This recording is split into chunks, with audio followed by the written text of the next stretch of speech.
This has been coming up so much, so I had to stop right now and do a podcast episode about it. The 2 simple steps to maintain organization on your computer in your digital business. So we're going to talk about that today. Before we get started, there are 3 ways that I help people. And I just wanted to let you know of those in case you're new here. I help people organize their business, and I do that through one-on-one coaching or through Organized Coach Academy, which is my kind of a hybrid course and coaching program where we have live calls and we also have a course that you can work through to organize every aspect of your business. And then I also help people get organized in their life and home, and I do that through one-on-one coaching or through Organized Life Academy. This is my 5th year in Organized Life Academy, and we just have so much fun.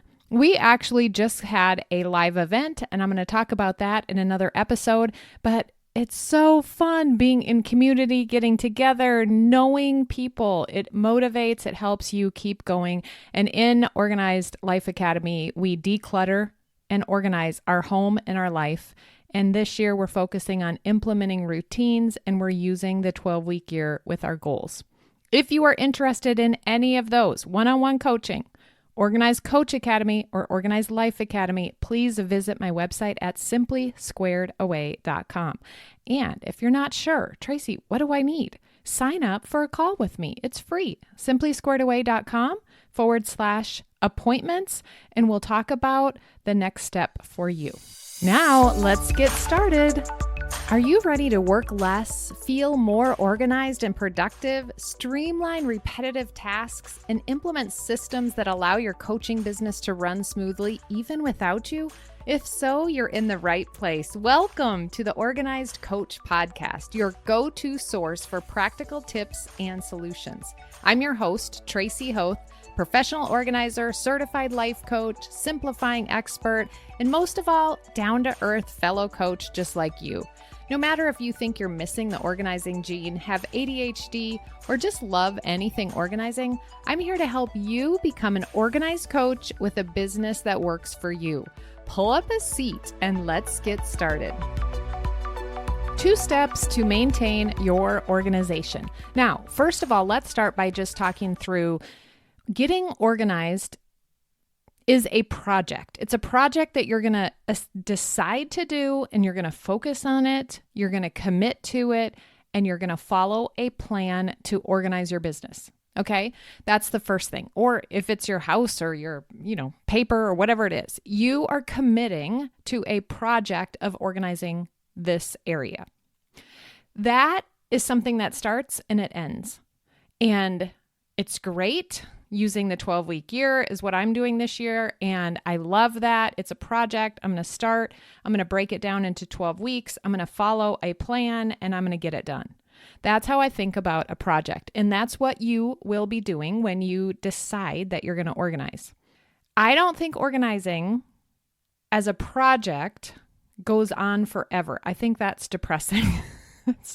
But organizing includes maintaining, because organizing is a journey. You're always bringing stuff into your business, your house, and you're always needing to take things out to keep it in order. So imagine you walk in, you put things on your countertop.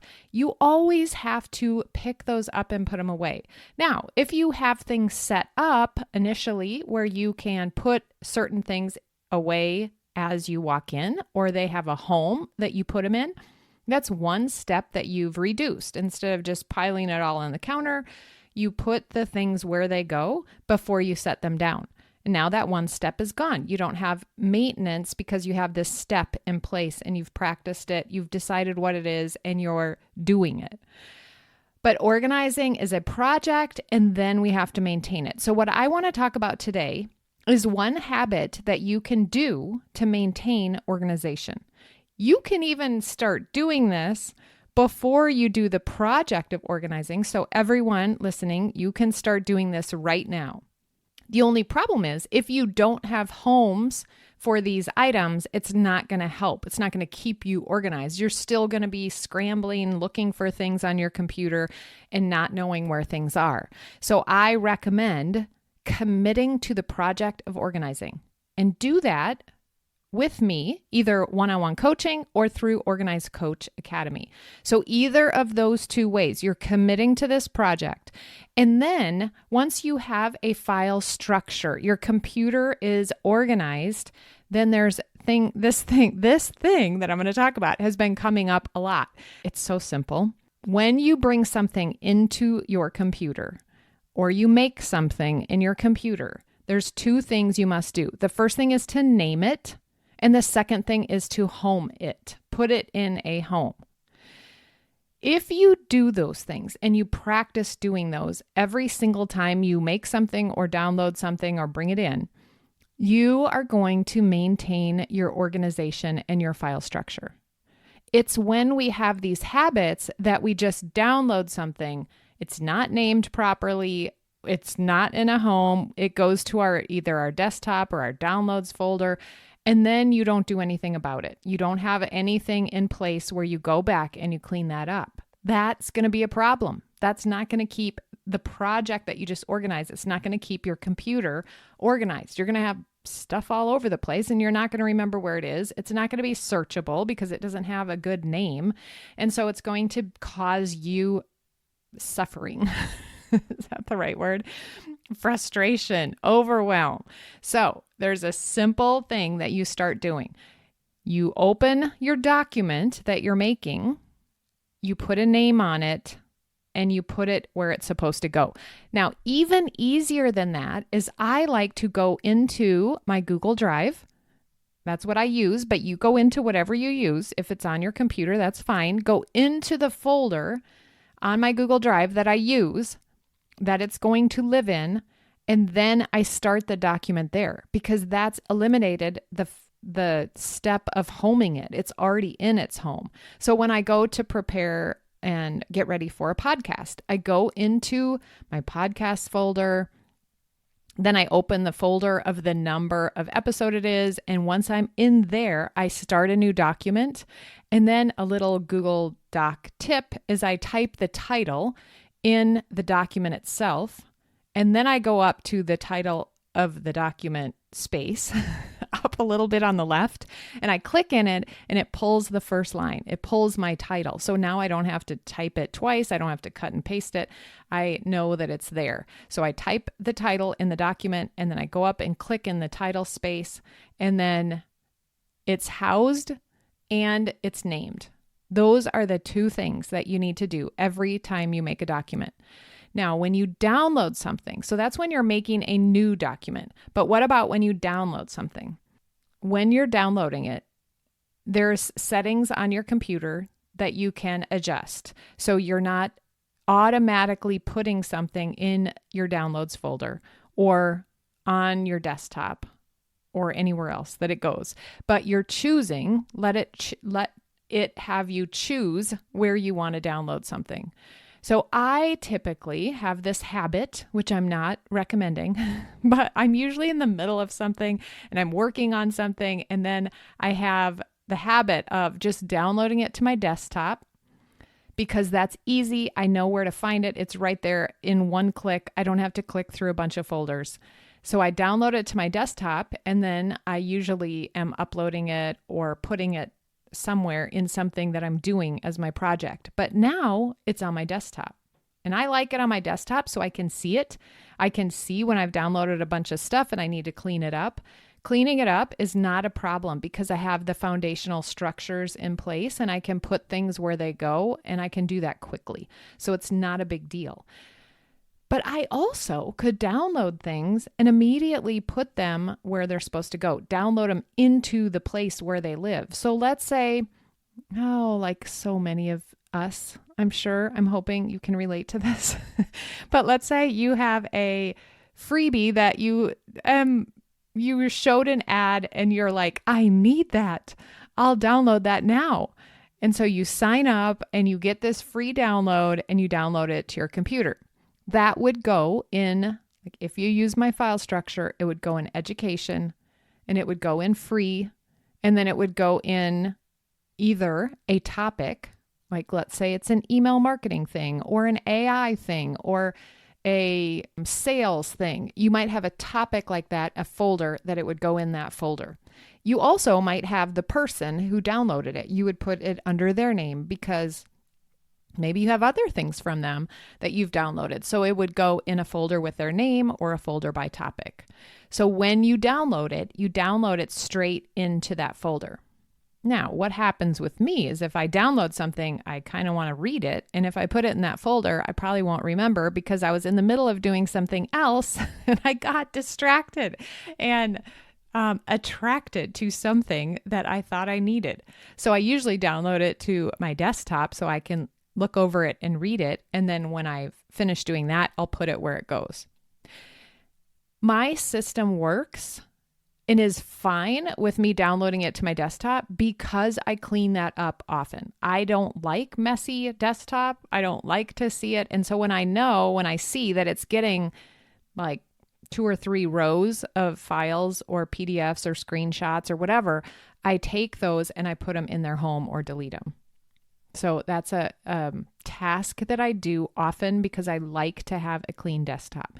If you don't notice clutter, so if your clutter tolerance is higher, that is not going to work because you're going to let your desktop fill up and then you're going to be overwhelmed and you're going to see all these things and files on there and it's just going to overwhelm you, I guess. And then, I don't know, maybe you won't be able to take the simple next step of sorting it into your folders where they're supposed to go. So maybe you need to set an appointment. I always like to tie maintenance to something that you already do. So maybe you open your computer. Maybe you close your computer on Fridays. Maybe you restart it once a week. Before you do that, go through those files. And you probably need to make an appointment because it's not something that you're doing currently. You need to add a note, a reminder, an appointment to make sure you clean that up. If your files go to your downloads, then you definitely need an appointment to go into your downloads and clear those out. A lot of that will probably be able to be deleted, but a lot of it won't. And once you build that up, it does make you feel, you're going to have thoughts about it, that it's just too much and you can't do it. So I recommend doing it often, at least once a week, maybe even start out doing it every day. If you're not in the habit of immediately naming something and homing it. So ultimately, we want to develop really good habits where we're downloading something into the correct folder and making sure it's named in a way that's consistent with our naming conventions. You can get my free file naming formula cheat sheet by going to my website. I think right now it's at the top bar, but it's somewhere on the front page of my website at simplysquaredaway.com. That will help you learn how to name your files consistently. And then if you don't have my file structure, you can go to my website or simplysquaredaway.com/5 files. So you can watch a class where I teach you for free how to set up your 5 file structure. Okay, hope that's helpful. Ultimately, you want to get into the habit of naming your file and then housing, giving it a home right away.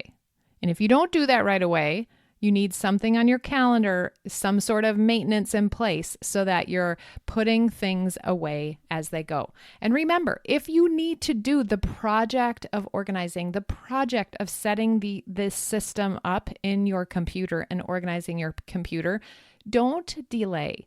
I mean, I have had so many people tell me, Tracy, I feel so good. Now I know what I'm doing.